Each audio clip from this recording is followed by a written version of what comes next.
نہیں معلوم کس کس کا لہو پانی ہوا ہوگا۔ قیامت ہے سرشک آلودہ ہونا تیری مشگاں کا۔ آئیے اب اس میں موجود مشکل الفاظ کے معنی دیکھتے ہیں۔ سرشک آلود ہونا، آنکھوں میں آنسو کا آنا۔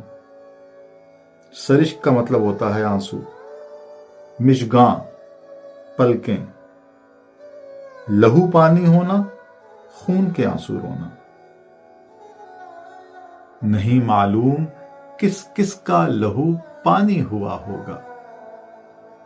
غالب کہتے ہیں کہ خدا جانے کس کس کا لہو پانی ہوا ہوگا، یعنی کتنے ہی ہوں گے جو کہ خون کے آنسو روئے ہوں گے۔ اور کس بات پر؟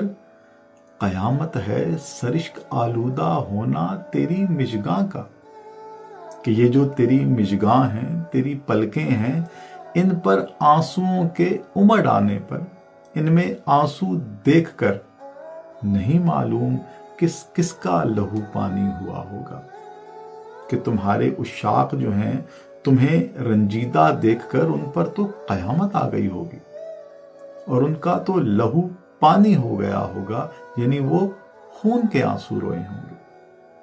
اگر آپ کو مرزا غالب کے اس شعر کی تشریح پسند آئی ہے اور آپ مرزا غالب کے دیگر اشعار اور غزلیات کی تشریح بھی دیکھنا اور سننا چاہتے ہیں تو یوٹیوب اور فیس بک کے سرچ بار پہ جا کے ٹائپ کیجئے ضیاء ادب اور سبسکرائب کیجئے ضیاء ادب کو۔